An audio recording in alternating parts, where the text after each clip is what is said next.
Imagen de una mujer mayor con tono reflexivo y fuerte. Desde ahora, mamá, el banco transferirá tu pensión directamente a mi cuenta. No necesitas nada, solo un rincón para morir. Tragué saliva. No dije una palabra, pero esa noche, cuando abrió la nevera, se quedó mudo y luego comenzó a gritar sin parar. Eran exactamente las 22:47 de un martes, cuando su grito rasgó el silencio de mi casa, como una cuchilla atravesando un tejido viejo. Un grito tan agudo, tan desesperado, que los perros de toda la calle comenzaron a ladrar como si presintieran una catástrofe. La señora Mercés, mi vecina de 71 años, encendió la luz de su porche. Oí el portón del señor Ademir abrirse al otro lado. El grito de Bento había despertado a todo el barrio, pero yo estaba sentada en mi mecedora en el porche trasero, envuelta en el chal de ganchillo que mi madre me tejió hace 40 años, contando las estrellas. 1, 2, 3. Perdí la cuenta cuando llegó el grito, y por primera vez en 67 años de vida, sonreí mientras alguien gritaba por mi culpa. Vosotros debéis estar pensando, ¿qué tipo de madre sonríe al oír a su propio hijo gritar así? ¿Qué tipo de mujer se queda sentada, tranquila, balanceándose despacio en la silla, mientras la casa se convierte en un caos? Te voy a contar exactamente qué tipo. El tipo que pasó 3 meses siendo aplastada. El tipo que se convirtió en un fantasma dentro de su propia casa. El tipo que vio su dinero robado, su dignidad pisoteada y su voz silenciada por su propia sangre. Y esta historia que te voy a contar ahora, con el corazón aún oprimido y las manos temblando de rabia contenida, no empieza en ese martes de gritos. Empieza 3 meses antes, el día que enterré a mi marido, y sin saberlo, enterré también mi libertad. Pero antes de sumergirnos en este abismo, necesito que hagas una cosa. Suscríbete a este canal, porque historias como la mía necesitan ser contadas, necesitan ser oídas, necesitan servir de alerta para otras mujeres que viven el mismo infierno en silencio. Pulsa ese botón rojo, porque querrás acompañarme hasta el final, lo prometo. Ahora sí, déjame llevarte a ese día, el día en que todo empezó a derrumbarse. Era un jueves nublado de julio cuando pusimos el féretro en la tierra. El cielo estaba gris, pesado, como si cargara el luto de todas las viudas del mundo. Llevaba un vestido negro sencillo que compré a toda prisa en la tienda del centro, porque en 42 años de matrimonio nunca había necesitado ropa de funeral. Olegario siempre fue demasiado terco para morir, hasta que su corazón decidió que no aguantaba más. Infarto fulminante. Eso dijo el médico, rápido, sin dolor, sin despedida. Estaba arreglando la cerca del patio un lunes por la mañana y cuando fui a llamarlo para el almuerzo, encontré a mi marido tendido en el césped, con la mano aún sosteniendo el alicate. Durante el velatorio, mientras la gente desfilaba delante de mí con abrazos apretados y frases hechas, «Está en un lugar mejor. Dios sabe lo que hace. Fuerza, Dalila». Me sentía dividida en dos. Mitad de mí lloraba de verdad. Lloraba por los cafés de la mañana que ya no tomaríamos juntos, por las discusiones tontas sobre qué novela ver, por su olor en la almohada. 42 años no se borran así, de una hora para otra. Uno crea raíces en el otro, incluso cuando esas raíces a veces duelen. Pero la otra mitad, sentía algo que me llenaba de culpa solo de admitirlo. Alivio. Olegario era un hombre bueno, trabajador, nunca levantó la mano contra mí, pero también era duro, controlador. El dinero de la casa siempre fue su territorio, como si yo no tuviera derecho a opinar sobre el fruto de mi propio trabajo. Durante todos esos años, fui profesora en una escuela pública. Me jubilé con mi sudor, con mi voz ronca de tanto dar clases, con mi columna torcida de tanto cargar peso. Pero la pensión caía en su cuenta, y él me daba una mesada de 800 reales al mes para los gastos de la casa y para mí. 800 reales, como si fuera una niña recibiendo su paga dominical. Cuando pedía comprar un zapato nuevo, un vestido, a veces hasta un labial en la farmacia, fruncía el ceño. ¿Lo necesitas de verdad, Dalila? Tenemos que ahorrar. ¿Ahorrar para qué? Nunca lo supe. La casa ya era nuestra, pagada. No teníamos deudas.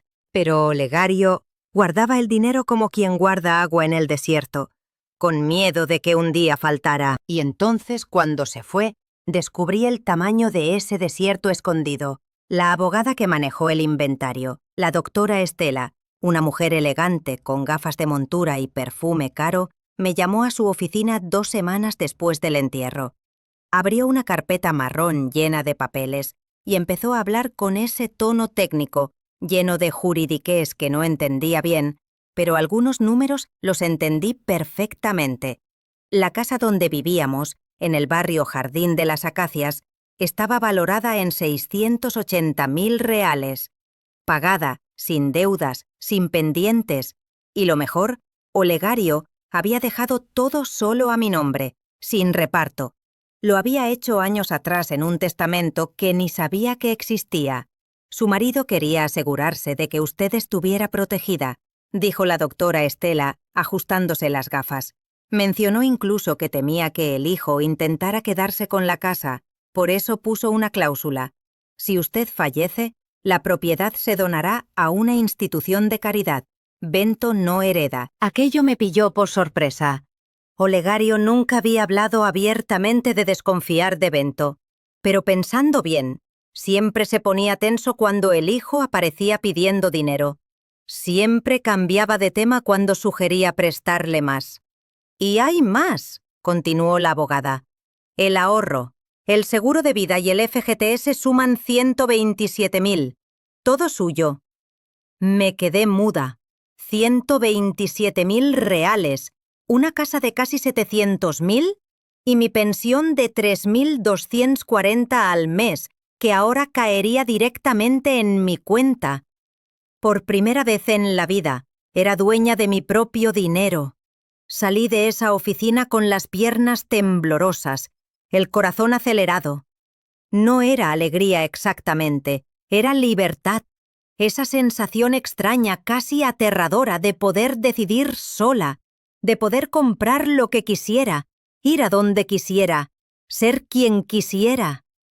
Pero la libertad, descubriría pronto, es algo frágil, sobre todo cuando hay gente esperando para arrancártela. Llegué a casa esa tarde y me quedé parada en la sala, mirando los muebles viejos, las cortinas descoloridas, la televisión que aún era de tubo. Pensé en reformar, en viajar, en finalmente comprar ese sofá nuevo que vi en la tienda del centro. Un sofá azul petróleo, hermoso, mullido, que costaba 2.800. Sonreí sola, pero la sonrisa duró poco, porque 2 días después, en una mañana de sábado, sonó el timbre. Y cuando abrí la puerta, ahí estaba él, Bento, mi hijo, mi único hijo, con 2 maletas grandes, una mochila a la espalda y esa sonrisa torcida que siempre ponía cuando necesitaba algo. «Hola, mamá», dijo entrando sin esperar invitación. «Vine a quedarme unos días contigo. Tenemos que hablar». Y así, con 2 maletas y una sonrisa falsa, el infierno entró por mi puerta. ¿Y qué quería Bento?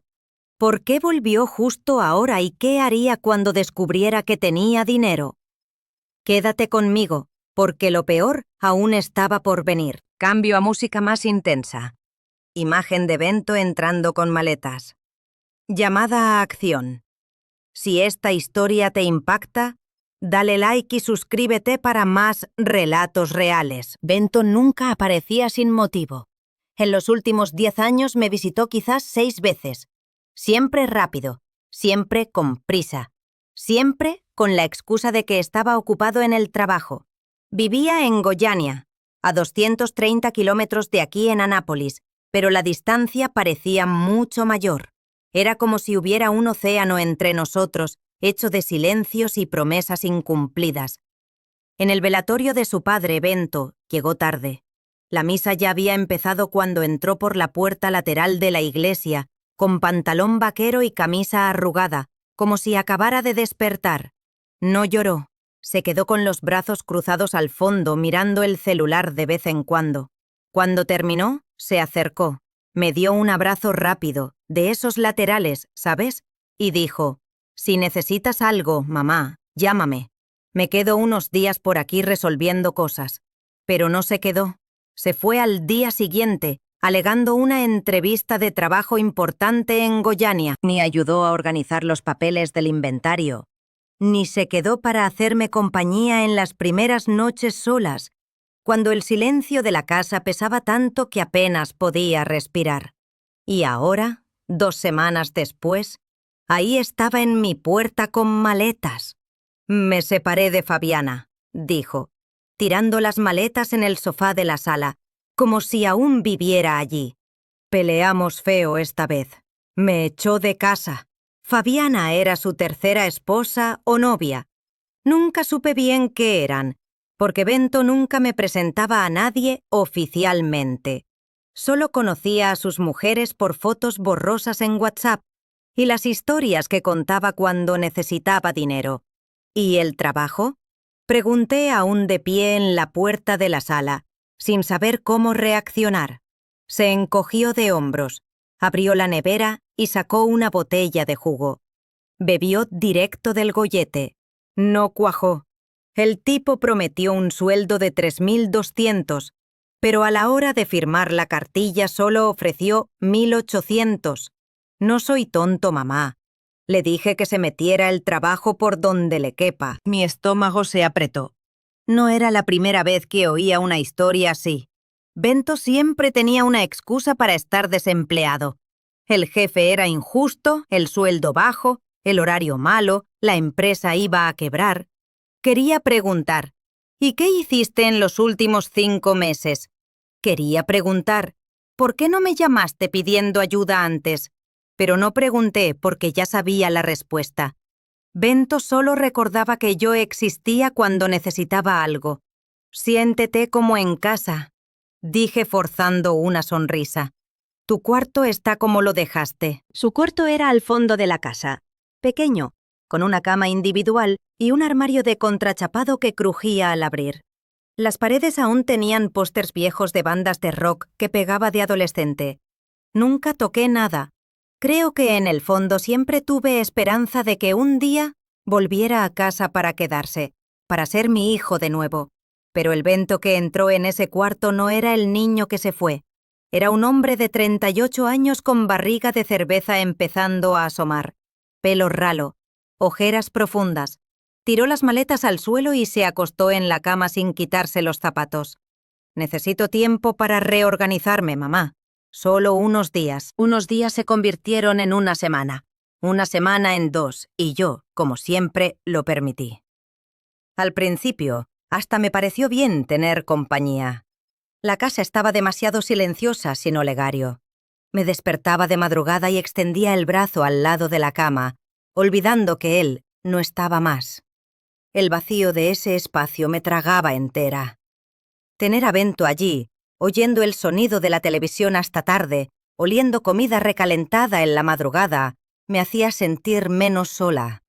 Aunque pasara el día entero encerrado en el cuarto, trasteando en la computadora o tirado en el sofá, viendo vídeos en el celular a todo volumen, yo cocinaba para él, lavaba su ropa, arreglaba el desorden que dejaba por la casa, y cada vez que venía a la cocina y comía sin decir gracias, o dejaba el plato sucio en el fregadero, o se quejaba de que la comida estaba sosa, tragaba la irritación y pensaba: «Está pasando por un momento difícil. Es mi hijo, tengo que tener paciencia». Pero entonces empezaron las peticiones. «Mamá, préstame 850. Necesito ropa formal para una entrevista». Se lo di. «Mamá, se me rompió el celular. Necesito uno nuevo, si no, no puedo buscar trabajo. Unos 1.200. Arréglalo». Se lo di. «Mamá, la moto tiene un problema. El mecánico dice que costará 620 arreglarla. Se lo di, y cada vez que le entregaba el dinero decía, «Te lo devuelvo, mamá. En cuanto consiga curro, te pago todo». Pero el curro nunca llegaba y el dinero nunca volvía. La doctora Estela había transferido los 127.000 a mi cuenta de ahorros. Imprimí el extracto y lo guardé en una carpeta azul dentro del armario, junto con las joyas de mi madre y los documentos importantes. Cada noche, antes de dormir, abría la carpeta y miraba esos números. 127.000 reales. Era la seguridad que nunca tuve. Era la chance de vivir los años que me quedaban con dignidad. Era la prueba de que valía algo. Pero con cada petición de Bento, ese número menguaba. 126.150. Luego, 124.950. Después, 124.330. Y él ni parpadeaba al pedir más. Una noche, estaba lavando los platos después de la cena, cuando Bento entró en la cocina y se sentó en la silla trasteando en el celular. Se quedó en silencio mientras yo fregaba las ollas. Después de unos 5 minutos, habló sin apartar la vista de la pantalla. «Mamá, tenemos que hablar de tus finanzas». Mis manos se detuvieron bajo el agua. ¿Mis finanzas? Repetí despacio. Sí. ¿Cuánto tienes en el ahorro ahora? Unos 100.000. El corazón me dio un vuelco. ¿Cómo lo sabía? Bento, eso no es asunto tuyo. Soltó una risa corta, sin gracia. ¿Cómo que no es asunto mío? Soy tu hijo, tu único hijo. Si te mueres mañana, ¿a dónde va ese dinero? ¿A la iglesia? ¿A un extraño? Me giré hacia él, secándome las manos en el trapo. No me voy a morir mañana, pero un día morirás, mamá. Tienes 67 años, no eres joven, y estás sola en esta casa. Cualquier cosa puede pasar. La forma en que lo dijo no fue cariñosa, no fue preocupada, fue calculada, fría, como si evaluara cuánto tiempo de validez me quedaba. Sentí un escalofrío en la espalda. Estoy bien, Bento, no necesito que nadie me cuide. Se encogió de hombros y volvió al celular. Está bien, solo digo que sería bueno organizar estas cosas por tu propio bien. Y salió de la cocina, dejándome allí con las manos temblando y el pecho oprimido. Fue la primera vez que sentí miedo de mi propio hijo. Esa noche, acostada en la cama, miré al techo y pensé en Olegario. Pensé en la cláusula del testamento. Pensé en lo listo que había sido al proteger la casa. ¿Lo sabría?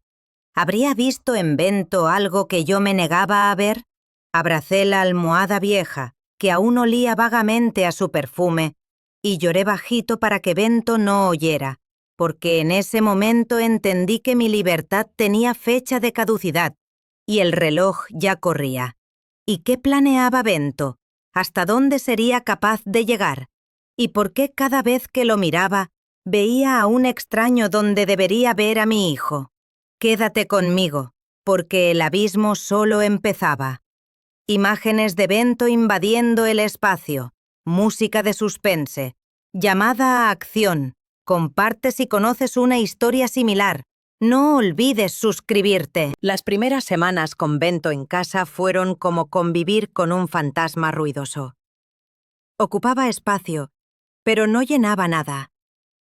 Se despertaba tarde, después de las 11 de la mañana, y venía a la cocina en pantalones cortos y sin camisa, con la barriga hinchada, los ojos hinchados de sueño.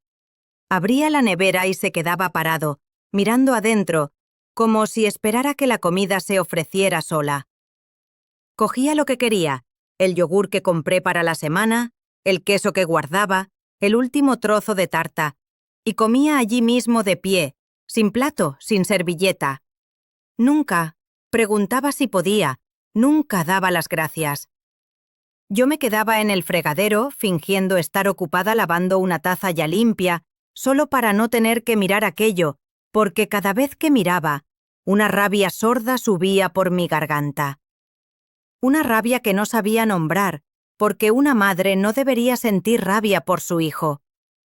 Una madre debería sentir amor, compasión, paciencia infinita, pero la paciencia tiene límite y la mía se agotaba. Bento pasaba los días navegando en Internet, viendo vídeos, jugando algo en la vieja computadora que trajo en las maletas.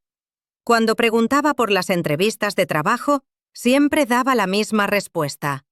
Mandé unos currículos, mamá. Estoy esperando respuesta. Pero la respuesta nunca llegaba. O mejor, llegaba, pero nunca era lo suficientemente buena para él.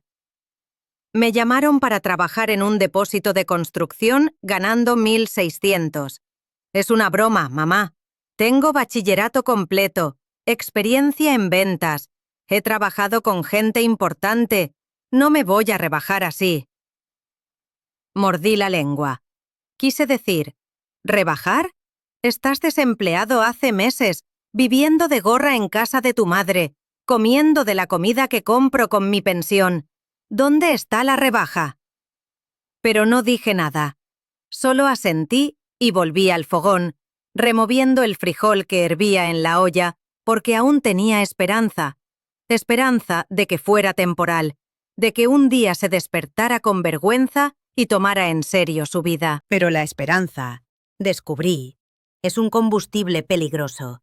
Hace que aguantemos lo insoportable demasiado tiempo. La primera crítica llegó un viernes por la noche.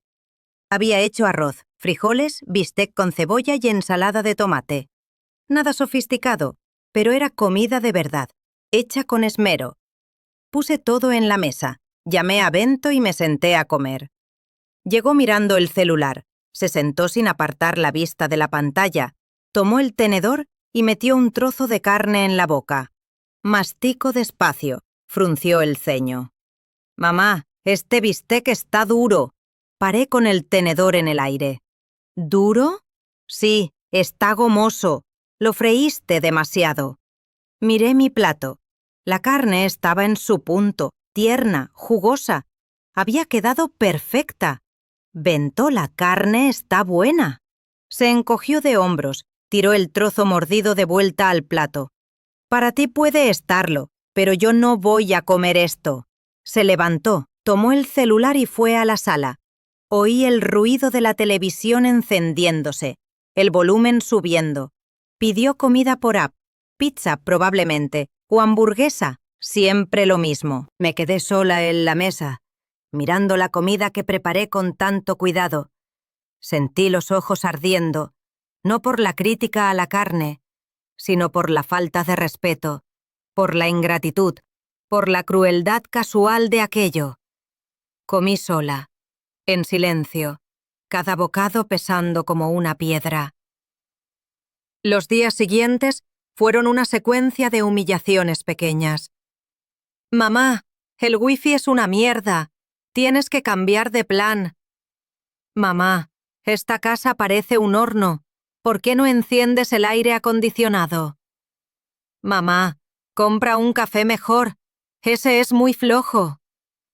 Y cada vez que intentaba explicar que el wifi era lo que podía pagar, que el aire acondicionado gasta mucha luz, que ese café era el de siempre, bufaba irritado, como si yo fuera una niña terca que no entendía nada. Poco a poco, Bento tomó control de la casa, no en el sentido de cuidarla, sino de dominarla. Cambió el canal de la televisión cuando yo veía mi telenovela. Ocupó la mesa de la cocina con la computadora y sus papeles, obligándome a comer en el sofá. Dejaba la ropa sucia tirada por el baño. Usaba mi toalla. Bebía mi jugo directo de la jarra. Y cuando me quejaba con cuidado, con miedo de parecer pesada, siempre decía lo mismo. «Mamá, relájate. La casa también es mía». Pero no lo era. La casa era mía. Y él lo sabía. Un día barría el porche cuando la señora Merck, mi vecina, apareció en la valla con esa cara de chismosa. «Dalila, ¿Bento volvió a vivir contigo?» Forcé una sonrisa. «Es temporal. Se está reorganizando». Sacudió la cabeza, los ojos pequeños brillando de malicia. «Hija mía, un hombre de casi 40 años no se reorganiza. Se acostumbra y se queda ahí. chupándote hasta que no aguantas más. Sentí la cara arder de rabia, no de la señora Merck, sino de Bento, porque tenía razón, porque todos empezarían a pensar eso. La vieja tonta que dejó volver al hijo vago. Es mi hijo, señora Merck. No lo voy a echar a la calle. Ella soltó una sonrisita fina. Claro que no, hija. La madre nunca tira, pero el hijo tira a la madre, ¿eh? Eso sí tira.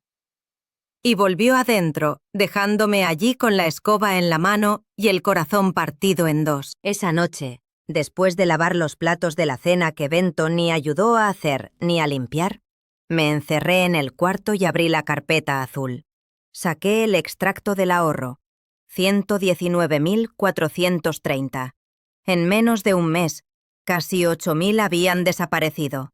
Zapatos para la entrevista, gasolina para la moto, arreglo de la computadora, medicina para el dolor de espalda. Siempre había un motivo, una urgencia, y yo siempre daba porque tenía miedo. Miedo de que se fuera y nunca volviera. Miedo de quedarme sola de verdad, sin nadie, olvidada, pudriéndome en esa casa hasta que un vecino oliera algo. Compraba su presencia con mi propio dinero, y él lo aceptaba sin peso en la conciencia. Cerré la carpeta. Abracé la almohada y lloré hasta que llegó el sueño, pero lo peor aún estaba por venir, porque una semana después, Bento entró en mi cuarto una tarde de sábado, sin llamar, con cara seria. Tiró la silla del tocador y se sentó frente a mí, con las piernas abiertas, manos en las rodillas. Mamá, tenemos que tener una charla seria. Mi estómago se heló. ¿Sobre qué? Respiró hondo, como preparándose para soltar una bomba. Sobre tu dinero, sobre esta casa, sobre el futuro. No puedes seguir viviendo así, desorganizada, sin planificación. Yo estoy aquí ahora. Déjame cuidar de todo. Y ahí se abrió el abismo de par en par. ¿Qué quería Bento en realidad? ¿Hasta dónde estaba dispuesto a llegar? Y por primera vez en la vida, sentí que convivía con un extraño peligroso. Quédate conmigo, porque el infierno solo empezaba. Hay un momento en la vida en que te das cuenta de que has perdido el control. No pasa de repente, como un rayo, sino despacio, silencioso, como arena escapando entre los dedos. Intentas agarrarla, pero cuanto más aprietas, más se va. Estaba viviendo ese momento y ni me había dado cuenta. Bento estaba sentado frente a mí, en esa silla del tocador que crujía al moverse. Tenía esa expresión seria, casi paternal, como si me fuera a dar un consejo importante, como si yo fuera la hija y él el padre. Ya tienes 67 años, mamá. Empezó despacio, eligiendo cada palabra. La cabeza ya no es la misma, es normal, le pasa a todo el mundo. Sentí un pinchazo en el pecho. Mi cabeza está perfecta, Bento. Soltó una sonrisa condescendiente, ese tipo de sonrisa que un médico da a un paciente terco. Sé que tú crees eso, pero ¿te has dado cuenta de que olvidas cosas? El otro día dejaste el gas encendido. La semana pasada, las llaves en la puerta. Además, los ancianos son presa fácil para estafadores, mamá. Cualquiera puede aprovecharse de ti. Abrí la boca para responder, pero continuó, sin darme espacio. Yo estoy aquí ahora. Soy tu hijo, tu sangre. Déjame ayudarte. Organicemos tus finanzas, pongámoslo todo en papel, hagamos un plan. Así estarás tranquila. Y yo también. Sus palabras sonaban razonables, casi cariñosas, pero algo estaba mal, algo que no podía nombrar, pero que me revolvía el estómago. ¿Organizar cómo? Pregunté, con la voz más débil de lo que quería. Se inclinó hacia adelante, apoyando los codos en las rodillas. Primero, juntemos todo en una sola cuenta. Tu ahorro, tu pensión, todo. Ahí yo asumo la gestión, pago las cuentas, hago las compras, me encargo de todo. Tú no tienes que preocuparte por nada. Mi corazón latió más rápido. Pero yo ya me encargo de todo sola, Bento. Siempre lo he hecho. Lo sé, mamá, pero es cansado, ¿no? Te mereces descansar, disfrutar la edad. Déjamelo a mí. Descansar. Disfrutar la edad, como si fuera una viejita senil que no sabía atarse los zapatos. No esperó mi respuesta. Al día siguiente, temprano por la mañana, me despertó golpeando la puerta del cuarto. «Mamá, vamos al banco. Ya saqué cita». Aún somnolienta en camisón, miré el reloj en la mesita. Las 7:15 de la mañana. Ahora, el gerente solo tiene ese horario libre. Vamos, vístete. Podría haber dicho no. Podría haber cerrado la puerta y volver a la cama. Pero no lo hice. Porque una madre obedece a su hijo, ¿no? Una madre no cuestiona. Una madre confía. ¡Qué idiota fui! En el banco, Bento me llevó hasta la sala del gerente, como si fuera una niña perdida en un centro comercial. Me sujetaba el brazo con firmeza, casi empujándome por los pasillos. El gerente, un chico de unos 30 años con traje azul marino y corbata a rayas, nos recibió con una sonrisa profesional. «Buenos días, doña Dalila». Su hijo me explicó la situación. ¿Quiere hacer un poder para que él gestione su cuenta? ¿Es eso? Abrí la boca, la cerré. Miré a Bento, que estaba a mi lado, con la mano en mi hombro. «Es para facilitar, mamá. Así yo resuelvo todo y tú no tienes que venir al banco». El gerente continuó. «Con el poder podrá hacer transferencias, pagos, retiros, todo en su nombre. Es común en familias, sobre todo con ancianos». Ancianos. La palabra cayó como un ladrillo en mi cabeza. No era inválida, no era demente, tenía 67 años, no 90. Aún conducía, cocinaba, cuidaba la casa sola, pero todos allí me trataban como a una pobrecita incapaz. Yo necesito pensarlo. Bento apretó mi hombro fuerte. Casi dolió. «Mamá, ya estamos aquí. Resolvámoslo de una vez. Firma los papeles». El gerente empujó un bolígrafo hacia mí y yo, como idiota, firmé. Salimos del banco y Bento estaba radiante, sonriente, hablador. Paró en una panadería y compró pan de queso, café. Me ofreció como si fuera una celebración. «Ahora sí, mamá. Todo organizado. Puedes estar tranquila». Pero no estaba tranquila. Tenía un nudo en la garganta que no bajaba, las manos heladas pese al calor de agosto. Quería llorar, pero no sabía por qué. Cuando llegamos a casa, Bento fue directo a la computadora. Yo fui a la cocina y me quedé parada, mirando por la ventana, viendo a la señora Mercedes tendiendo ropa en el tendedero, preguntándome qué acababa de hacer. 2 días después, entró en la cocina mientras pelaba papas para el almuerzo. Se apoyó en la nevera, con brazos cruzados, y soltó la bomba. «Mamá, hablé con el banco. A partir del mes que viene, tu pensión caerá directo en mi cuenta. Así es más fácil administrarla». El cuchillo se me escapó de la mano y golpeó el suelo con un ruido seco. «¿Qué?» «Es mejor así. Yo pago las cuentas, hago las compras, organizo todo. Tú no necesitas nada, solo un rinconcito para descansar». ¿Descansar? Esa palabra de nuevo. Pero esta vez sonó diferente. Sonó a descarte, a inutilidad, a fin. «Bento, ese dinero es mío», suspiró impaciente. «Lo sé que es tuyo, mamá, pero ahora yo lo cuido. Es por tu bien, por mi bien». Tragué saliva, quise gritar, quise arrancar esos papeles, correr al banco, deshacer todo, pero no hice nada.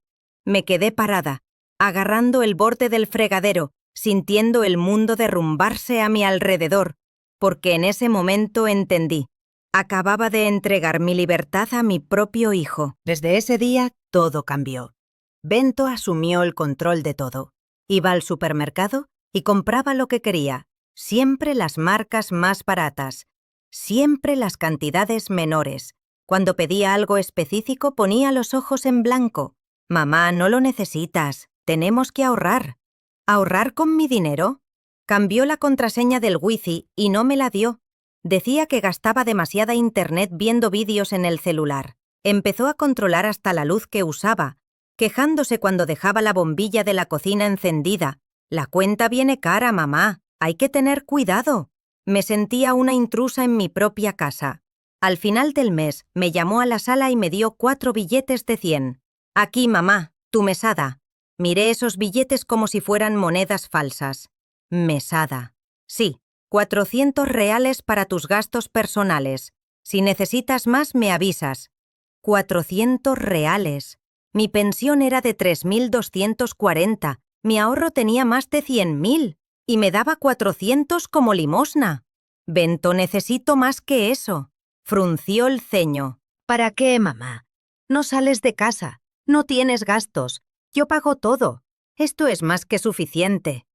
Tomé el dinero con manos temblorosas. Subí al cuarto, cerré la puerta con llave y lloré. Lloré de rabia, de humillación, de miedo, porque me había convertido en prisionera de mi propia vida. Esa noche, acostada en la cama, miré al techo y pensé en Olegario. Pensé en cómo él también controlaba el dinero, cómo me daba mesada, cómo decidía qué era o no necesario. Pasé 42 años soñando con libertad y cuando la conquisté, la entregué en bandeja a otro hombre. La diferencia es que Olegario en el fondo me amaba. Era duro, pero compañero. Compartió la vida conmigo, la construyó conmigo. Bento solo me usaba y lo peor, yo lo permití. ¿Cómo dejé que pasara? ¿Cómo no vi lo que tenía delante? ¿Y hasta dónde llegaría Bento? ¿Pararía ahí o era solo el comienzo?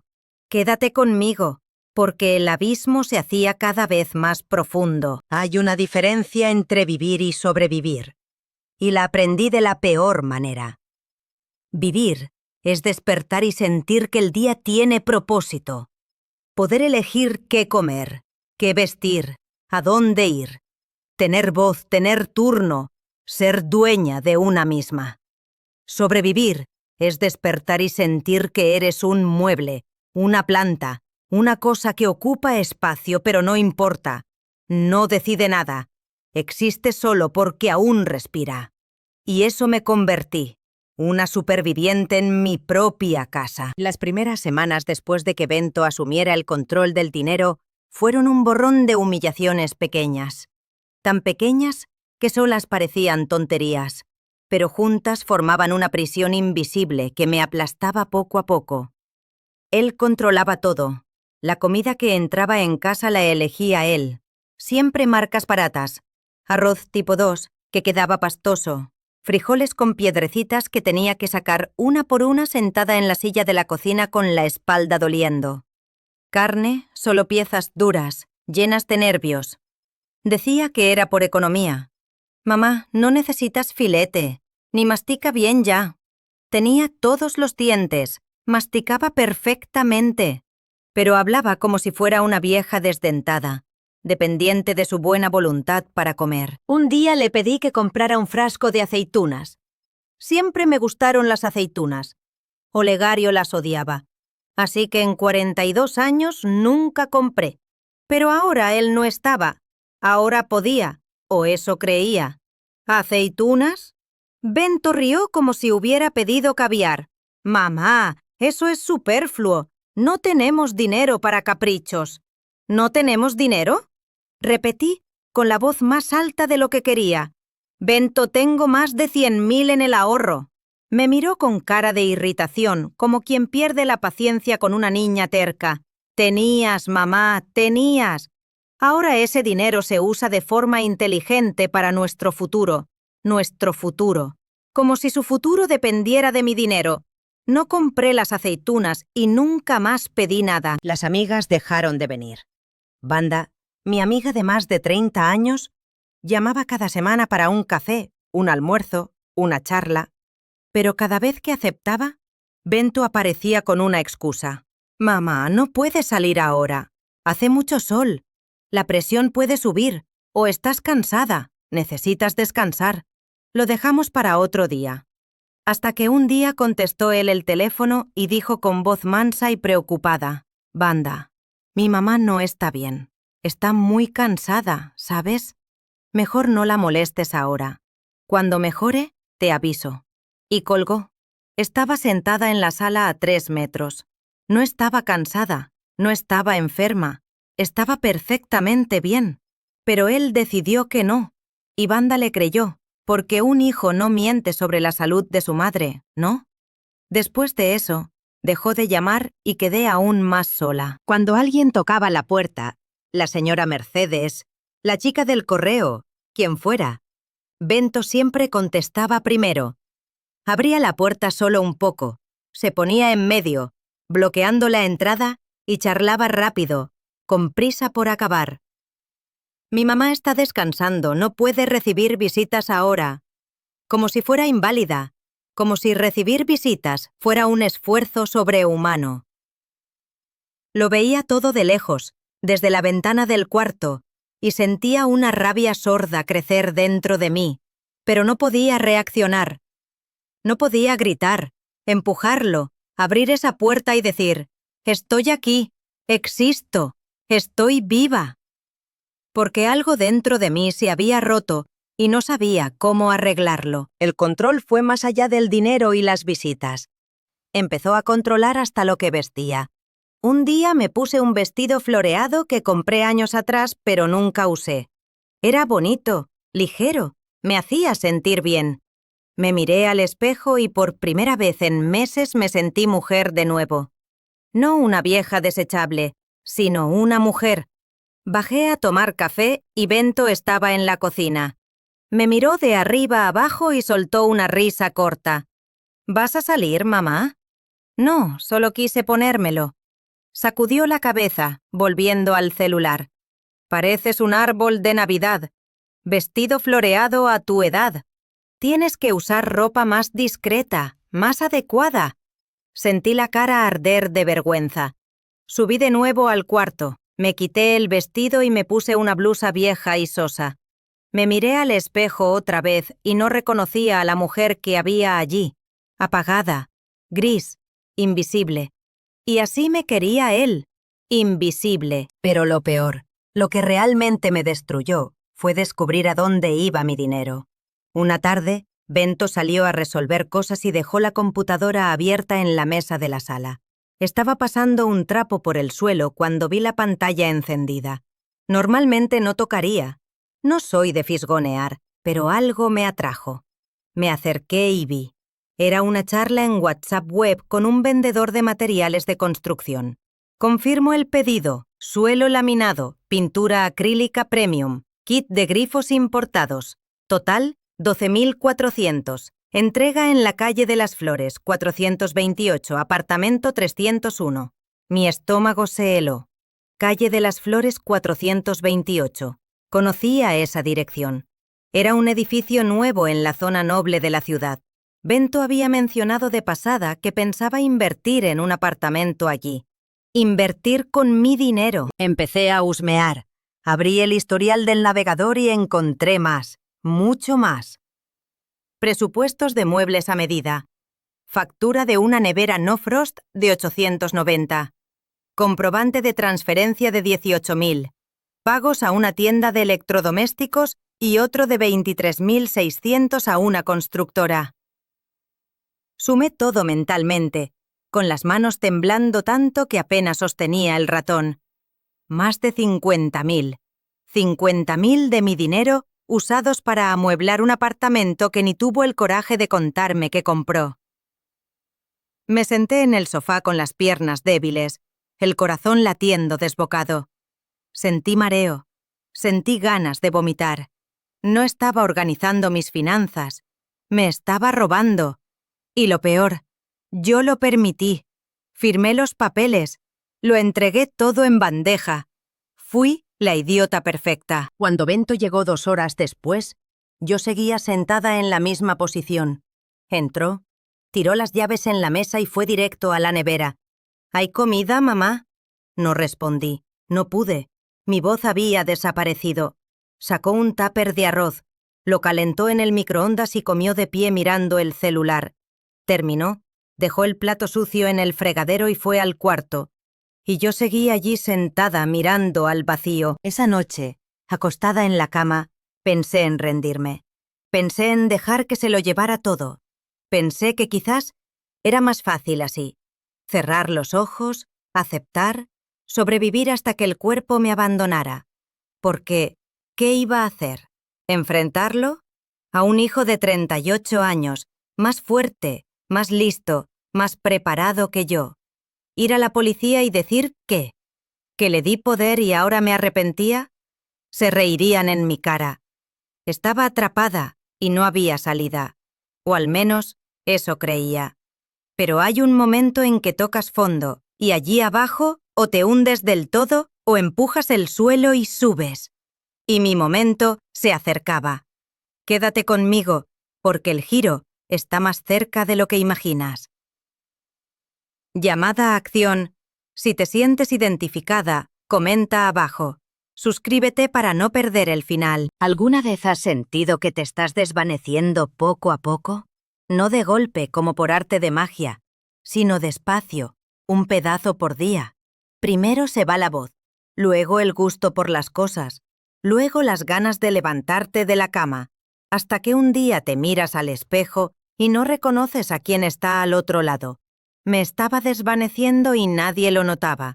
O peor, a nadie le importaba. Hacía casi 2 meses que Bento había tomado el control de mi vida. 2 meses viviendo con 400 de mesada, comiendo comida barata, vistiendo ropa vieja, encerrada en casa como si salir fuera un crimen. Había adelgazado 7 kilos. La ropa me quedaba holgada. Los huesos de la cadera asomaban cuando me miraba al espejo. Mi cara estaba hundida, con ojeras profundas que no se iban ni durmiendo toda la noche. No es que durmiera mucho.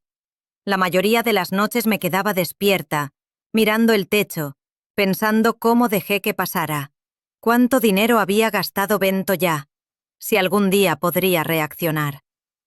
Pero cada vez que pensaba en enfrentarlo, mi cuerpo se bloqueaba. Como si me hubieran quitado la columna y puesto gelatina en su lugar. No podía moverme, no podía gritar, no podía hacer nada más que sobrevivir. Hasta ese miércoles en el supermercado. Bento había salido a resolver negocios, lo que significaba probablemente gastar más de mi dinero en reformas de su apartamento secreto. Antes de irse me dio una lista de compras y 20 reales. Compra jabón en polvo y esponja para el fregadero y si sobra, trae pan. 20 reales para jabón, esponja y pan. Tomé el dinero sin decir nada, esperando que se fuera. Cuando la puerta cerró, me puse una blusa vieja, tomé la bolsa y salí caminando. No había bus cerca, así que a pie. 13 cuadras bajo el sol de septiembre, sudando, con las piernas pesadas, pero aliviada por estar fuera de esa casa. Entré al supermercado y cogí las cosas de la lista. Jabón en polvo genérico, 8,90. Esponja, 1,50. Sobró 9,60. Daba para medio kilogramo de pan. Fui a la panadería del supermercado, pedí el pan y ahí oí la voz. «Dalila». Me helé.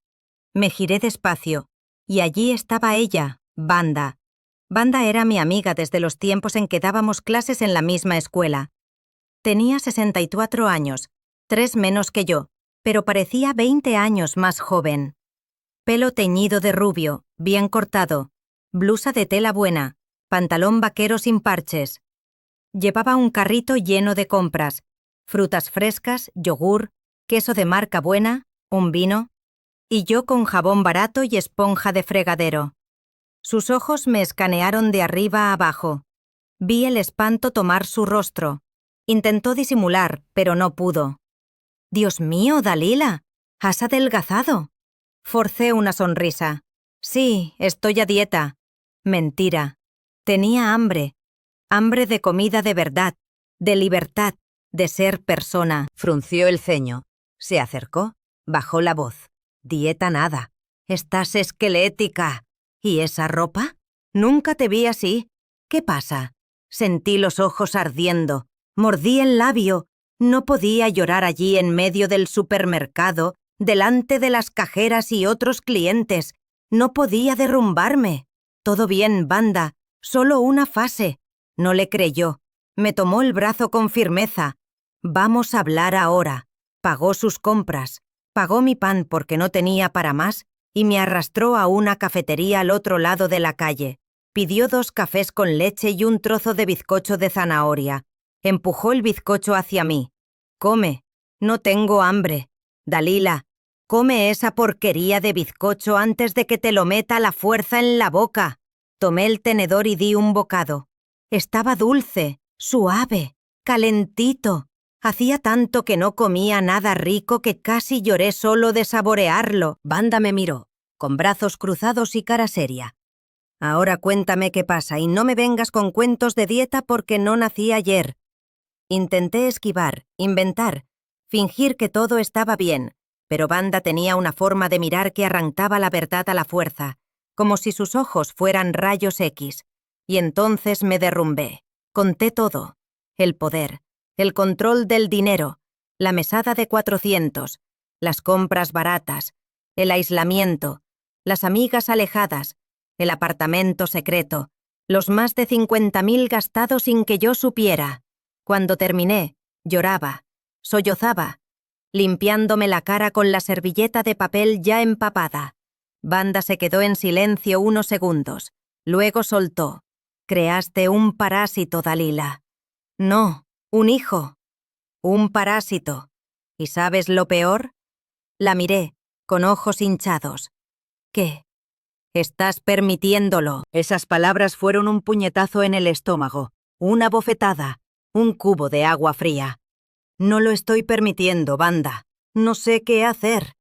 Se inclinó hacia adelante, voz baja pero firme. Sí sabes, solo tienes miedo. Miedo a quedarte sola. Miedo a que te abandone del todo. Así que aceptas todo, tragas todo, lo dejas usarte, porque al menos así está cerca. Pero eso no es amor, Dalila. Eso es abuso.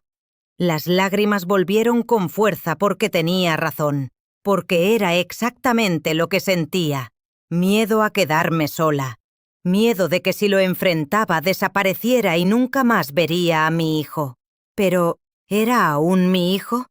¿O solo un extraño usando mi sangre como excusa para destruirme? Wanda tomó mi cara con ambas manos, obligándome a mirarla.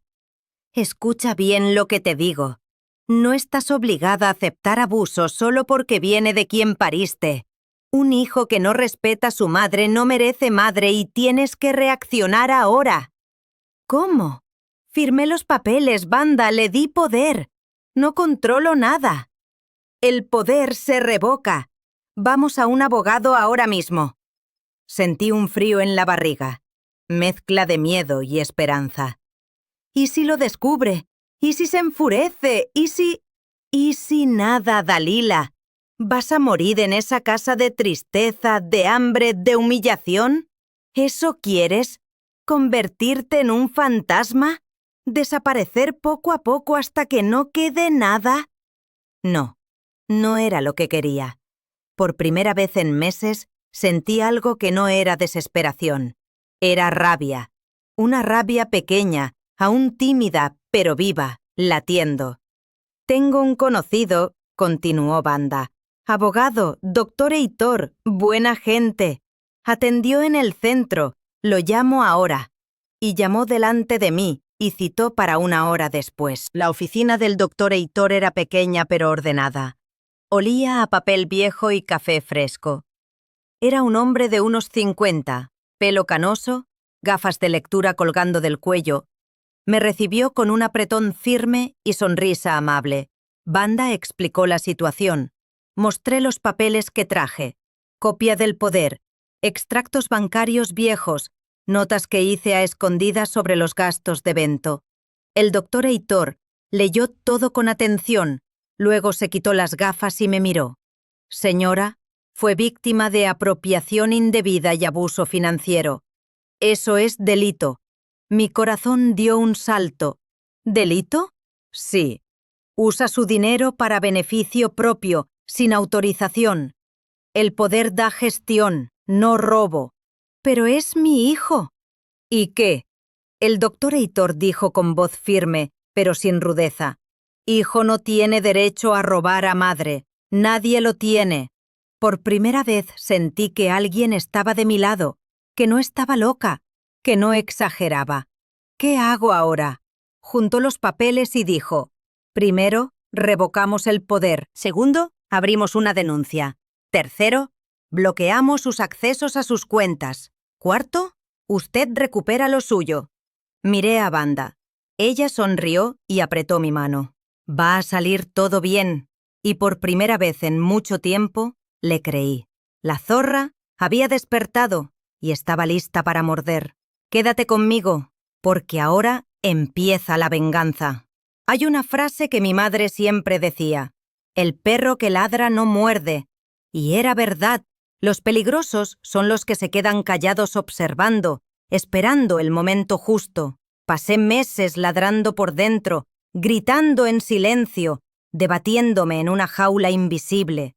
Pero ahora estaba callada, peligrosamente callada, porque la zorra había despertado, y la zorra no avisa antes de atacar. Salí de la oficina del doctor Heitor con 3 cosas: un plan, una denuncia en trámite y algo que no sentía hace mucho: determinación. Wanda me llevó de vuelta a casa en su coche. En el camino no paró de hablar. Tienes que actuar rápido, pero con inteligencia. No dejes que sospeche. Finge que todo normal.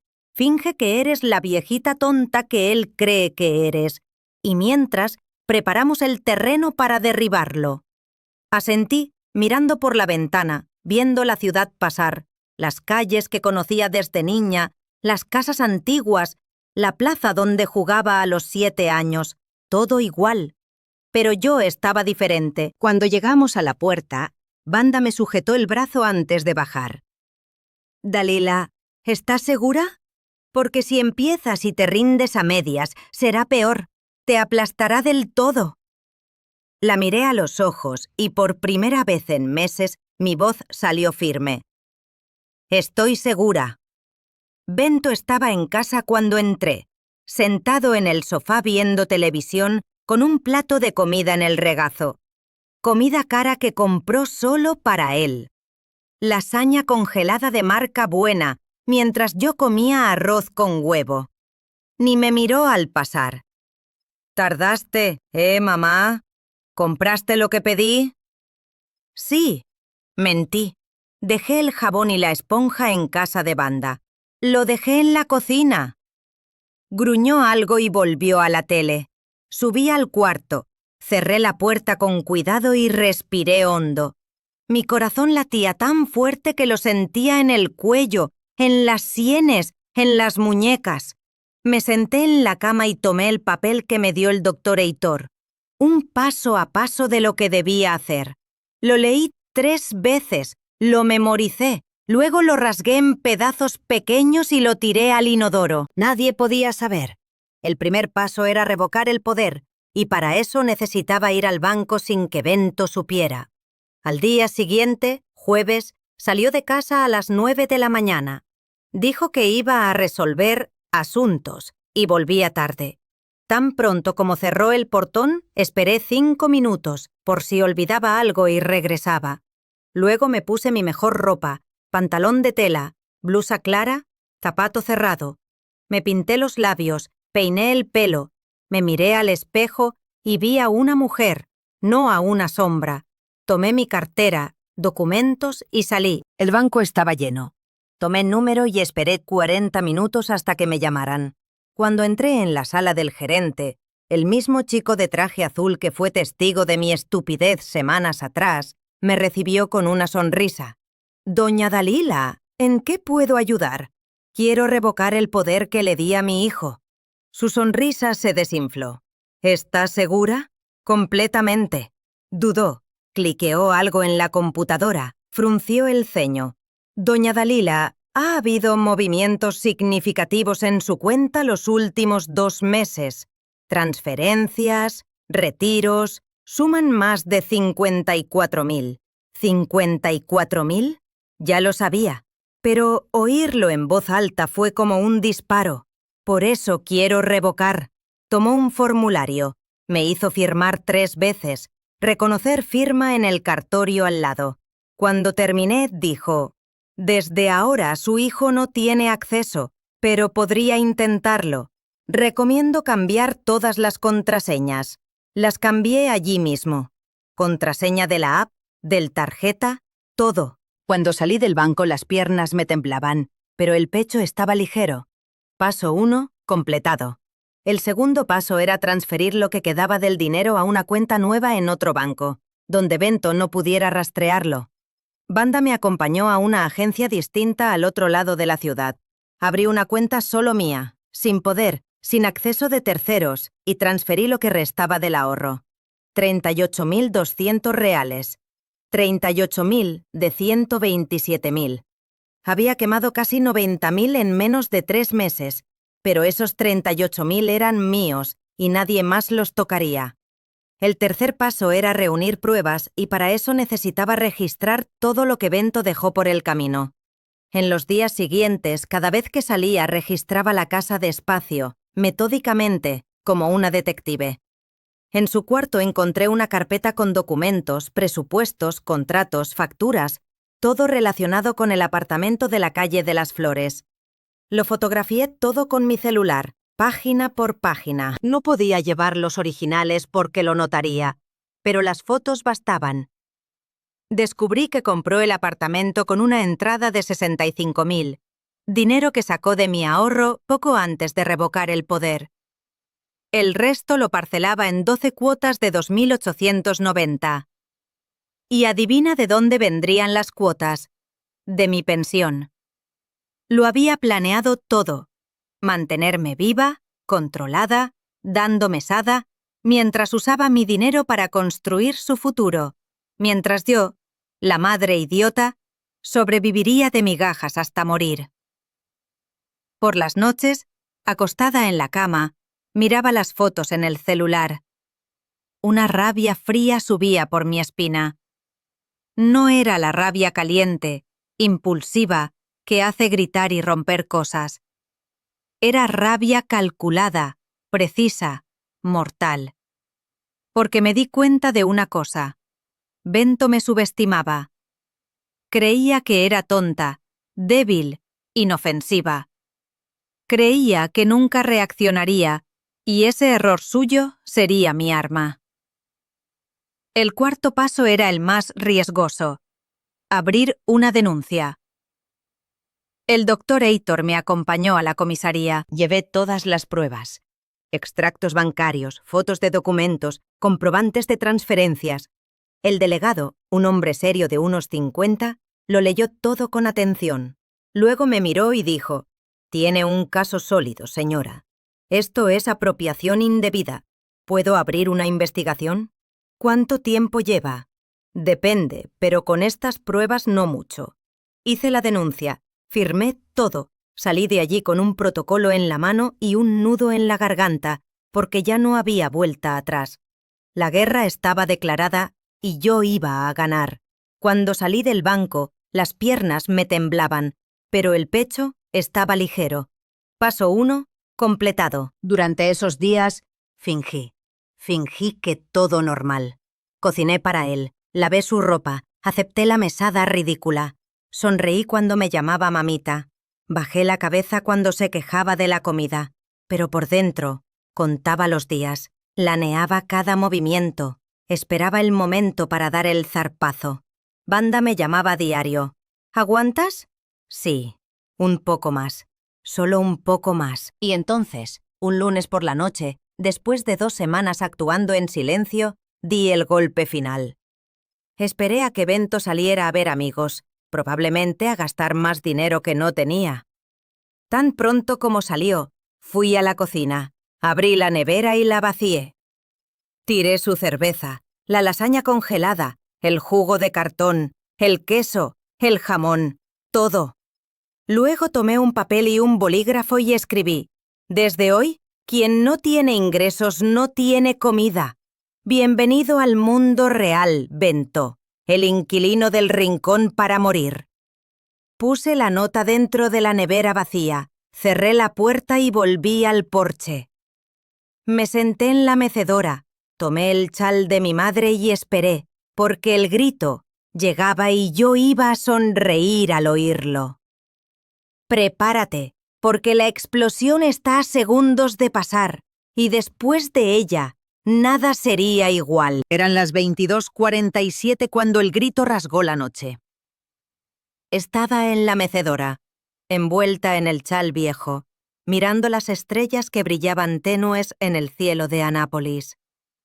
La noche era tibia, con ese olor a tierra mojada que viene antes de la lluvia. Los grillos cantaban. Una brisa ligera movía las hojas del guayabo al fondo del patio. Todo estaba calmado, hasta que no lo estuvo. El grito de Bento fue tan agudo, tan desesperado, que los perros de toda la calle ladraron. Oí a la señora Merck encender la luz del porche. El señor Ademir abrió el portón, mirando alrededor, intentando entender qué pasaba. Pero yo seguí balanceándome despacio, adelante y atrás, y sonreí. Por primera vez en 3 meses. Sonreí de verdad. Oí sus pasos pesados desde la cocina, Golpeando el suelo, rápidos, furiosos. Atravesó la sala como un toro herido, empujó la puerta de mosquitero con tanta fuerza que chocó contra la pared y se plantó delante de mí. Su cara estaba roja, las venas del cuello saltadas, los ojos desorbitados, casi saliéndose de las órbitas. «¿Qué hiciste?» No respondí, solo lo miré, calmada, tranquila. Apuntó hacia dentro de la casa con la mano temblando de rabia. «La nevera está vacía. ¿Dónde está la comida?»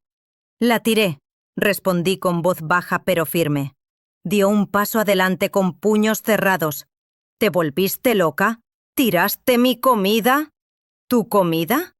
Me levanté de la mecedora despacio, sin prisa. «Gracioso que lo digas, porque hasta donde sé, quien paga esa comida soy yo, con mi dinero, el dinero que me robaste». Retrocedió medio paso, como si le hubiera abofeteado. ¿Robé? No robé nada. Estoy administrando. ¿Administrando? Solté una risa seca, sin humor. Quemaste casi 90.000 en 3 meses. Bento compró un apartamento, lo amuebló entero, mientras yo comía arroz con huevo y recibía 400 de mesada de mi propio dinero. Eso no es administración, es robo. Su boca se abrió, se cerró. Intentaba encontrar una respuesta, una excusa, pero no podía. Yo te iba a contar lo del apartamento. Sí, di un paso hacia él. ¿Cuándo? ¿Después de gastarlo todo? ¿Después de dejarme sin nada? ¿O después de que muriera y te quedaras con todo? Tragó saliva. El sudor le corría por la frente. Mamá, lo hice pensando en nuestro futuro. Podíamos alquilar el apartamento, ganar un ingreso extra. ¡Nuestro futuro! Mi voz subió al fin. Bento, me encerraste en esta casa, me aislaste de mis amigas, me diste una miseria de mesada, compraste comida barata, ropa vieja, me trataste como un estorbo, un peso, una vieja inútil esperando la muerte. ¿Y tienes cara de hablar de nuestro futuro? Intentó hablar, pero no lo dejé. ¿Sabes qué descubrí? Tomé mi bolsa del suelo junto a la mecedora. Saqué una carpeta de plástico. Que gastaste 12.400 en suelo laminado, 3.890 en una nevera, 8.200 en muebles a medida, 17.500 en una moto nueva que escondiste en el garaje del edificio. ¿Quieres que siga? Su cara perdió color, se volvió gris, como si le hubieran chupado la sangre. ¿Cómo? ¿De dónde sacaste eso? De tu cuarto. Lo fotografié todo, cada factura, cada comprobante, cada centavo robado. Dio 2 pasos atrás, tropezando con su propia pierna. ¿Invadiste mi cuarto? Tu cuarto, corregí. Mi casa, mi dinero. ¿Y ahora? Abrí la carpeta y tiré los papeles al suelo delante de él.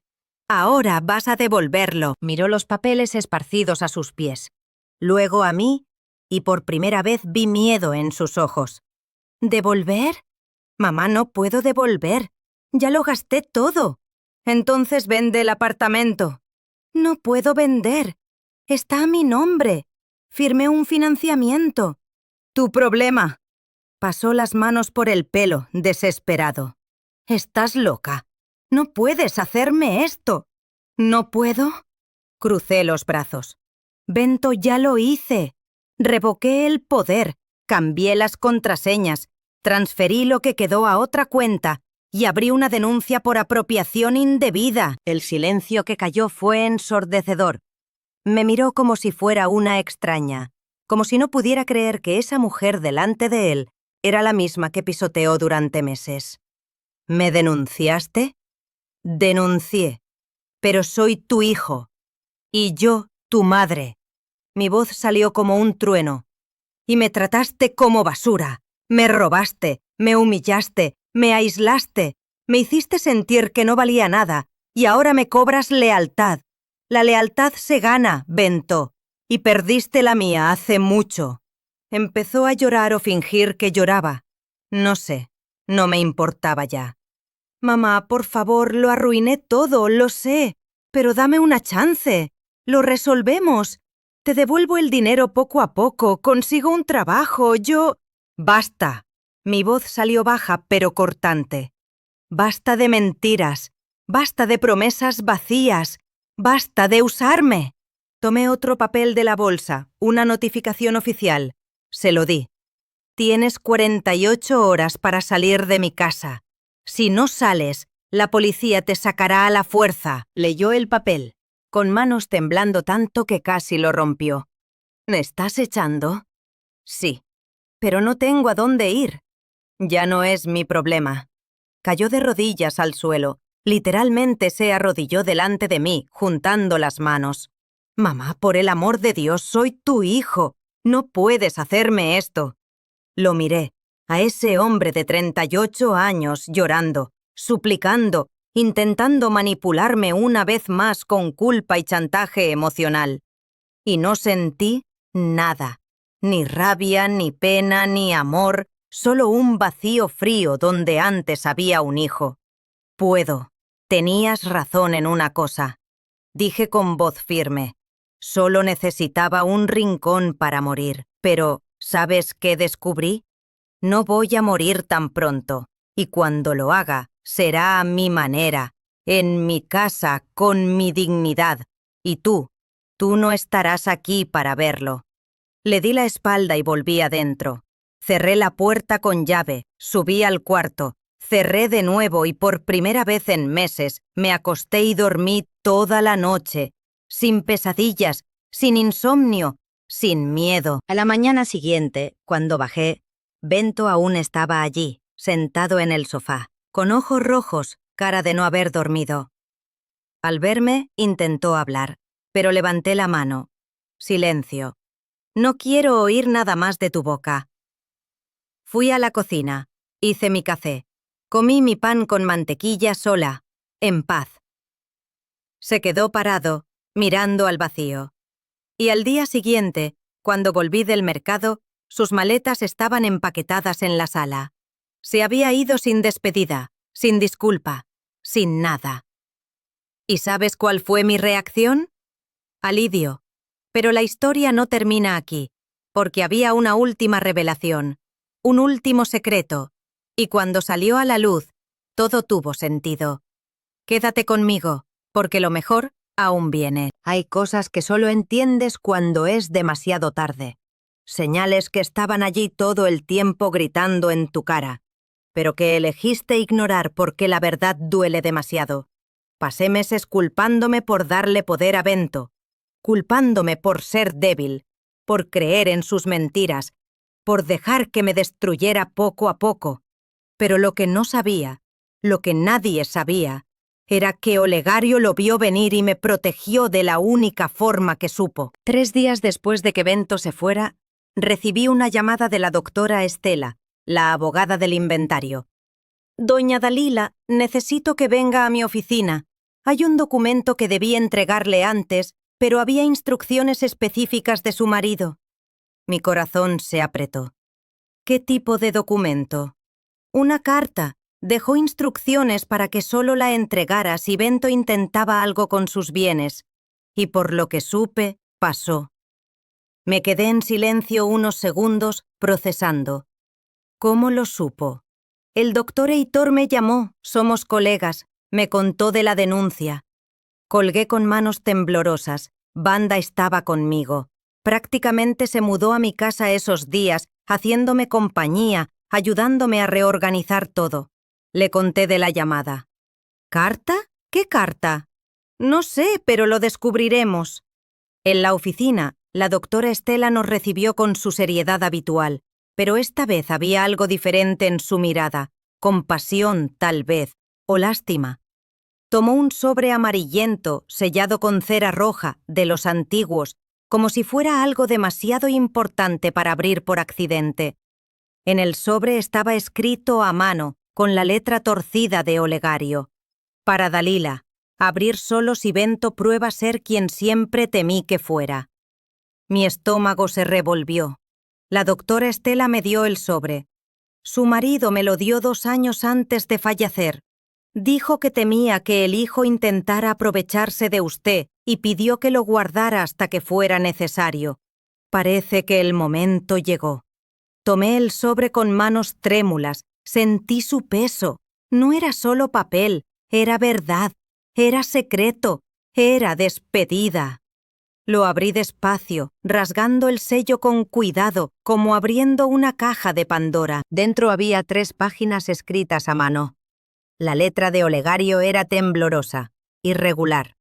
Debía haberlo escrito ya enfermo, ya cansado, ya sabiendo que el tiempo se acababa.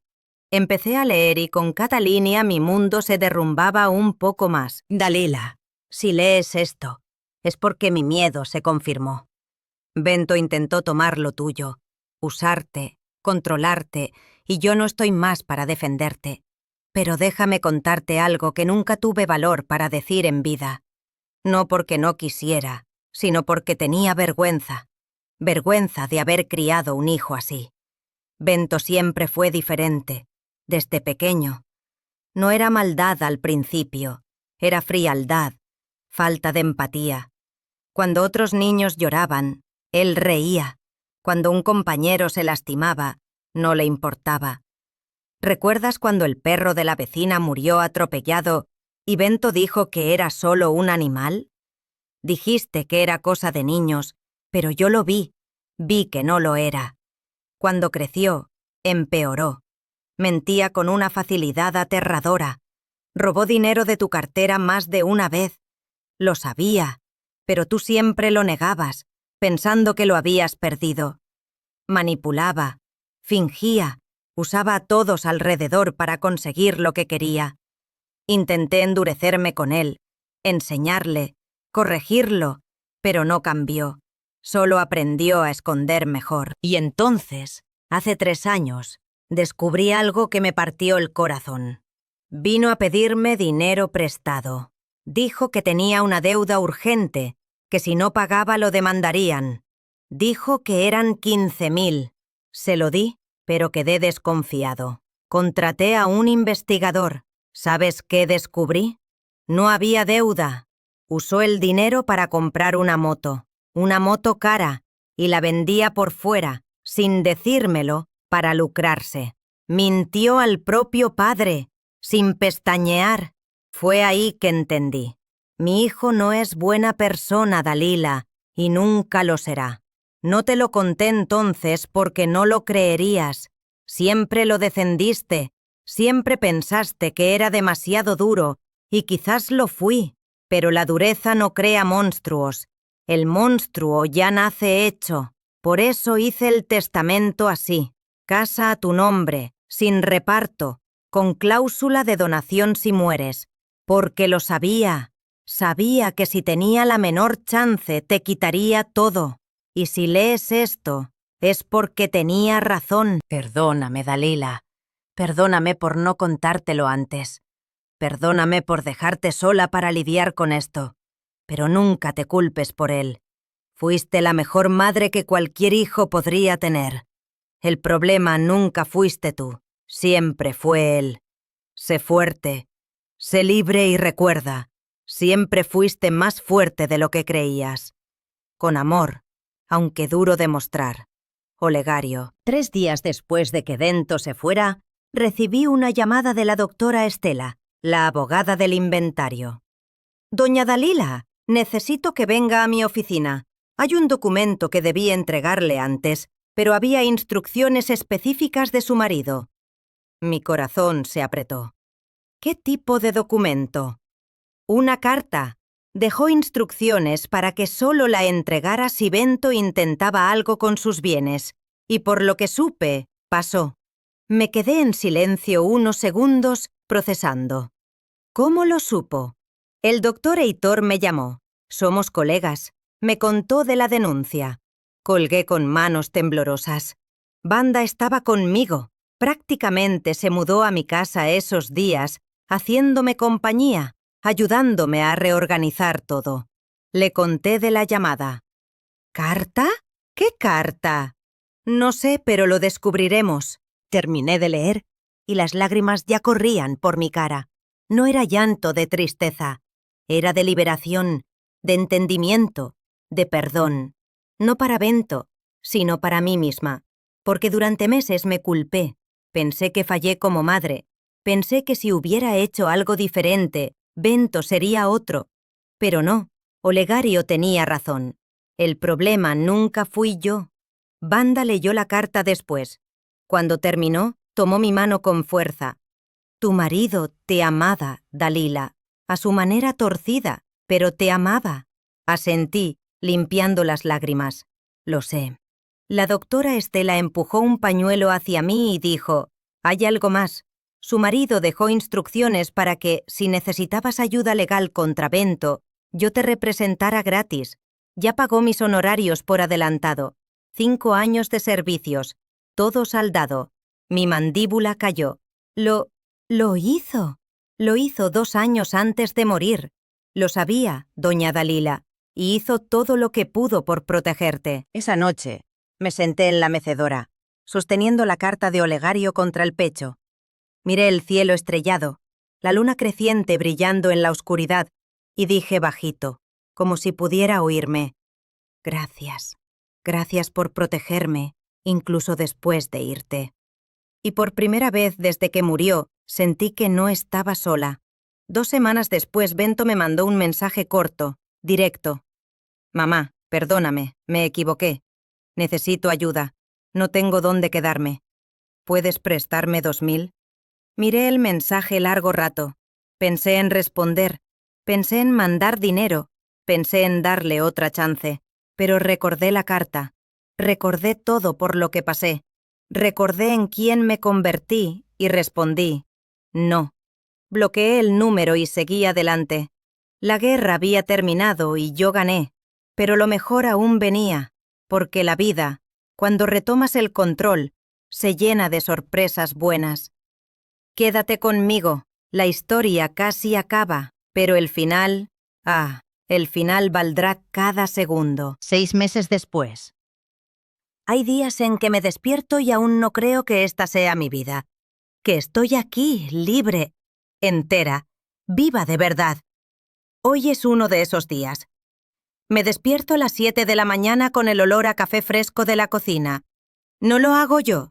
Es Claudia, la estudiante de enfermería que alquila el cuarto del fondo, el que era de Bento. Tiene 23 años, pelo rizado en un moño, sonrisa fácil y una energía que hace la casa más joven. Estudia por la mañana, trabaja por la tarde en un hospital y por la noche nos sentamos en el porche a charlar de todo, de nada, de la vida. Al principio fue extraño tener a alguien viviendo aquí. Después de todo, con Bento tenía miedo de compartir mi espacio de nuevo, miedo de ser usada, miedo de confiar. Pero Banda insistió, «Dalila, necesitas compañía, pero compañía de verdad, no parásito. Pon un anuncio, alquila el cuarto, Elige a alguien que te haga bien. Y lo hice. Claudia fue la primera en responder. Vino un domingo por la tarde, tímida, con un cuaderno en la mano y sonrisa nerviosa.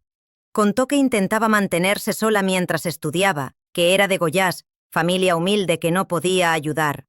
La miré y vi a alguien luchando, alguien de verdad, alguien que no quería usarme, sino construir juntos. Puedes quedarte, dije. 650 al mes, con derecho a cocina y baño compartido. Yo cocino para las dos, tú ayudas a limpiar. ¿Te parece? Casi lloró de alivio, y desde entonces mi casa volvió a tener vida. Bajo a la cocina y Claudia ya tiene 2 platos en la mesa. Huevos revueltos, pan francés calentito, frutas picadas, café con leche.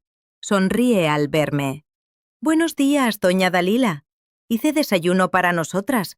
Hoy es mi día libre, así que pensé, ¿por qué no? Me siento y como despacio, saboreando cada bocado. Es curioso cómo la comida sabe diferente cuando se hace con cariño. Gracias, hija. Se encoge de hombros, pero su sonrisa se agranda. Tú lo haces todos los días por mí. Es justo que devuelva de vez en cuando. Y es verdad, cocino, pero no por obligación, por placer, por elección, por libertad.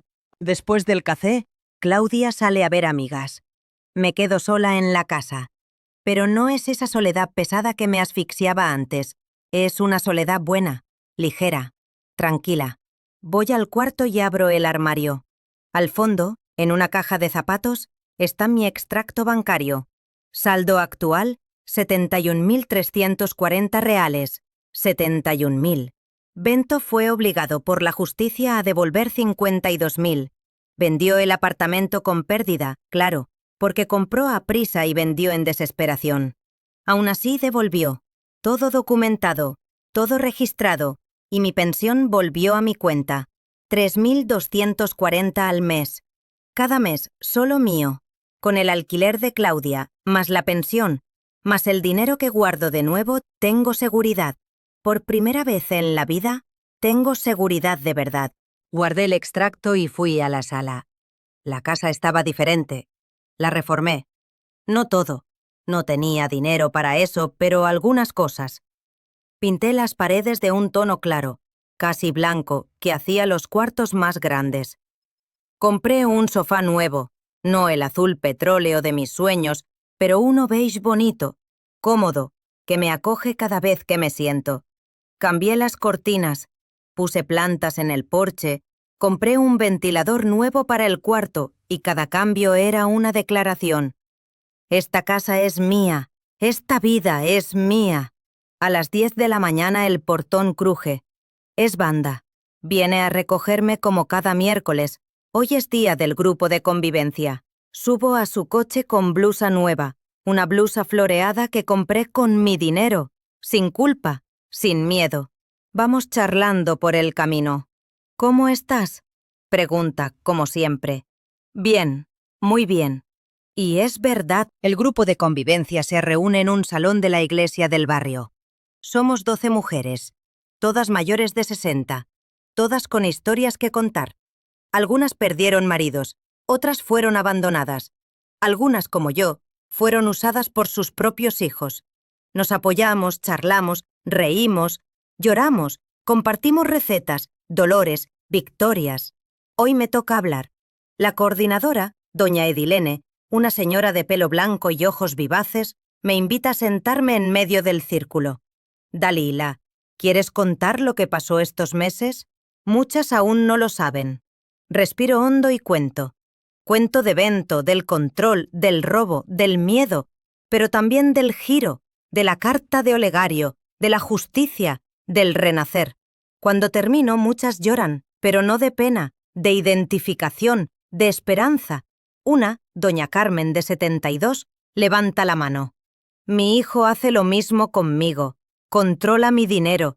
Dice que es por mi bien, pero tengo miedo de reaccionar. La miro y digo con toda la fuerza que aprendí.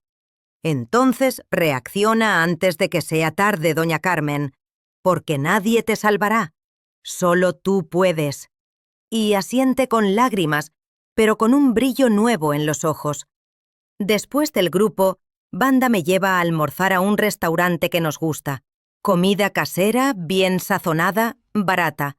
Pedimos filete a la parmesana, arroz, frijoles, papas fritas y comemos sin prisa charlando de todo y nada.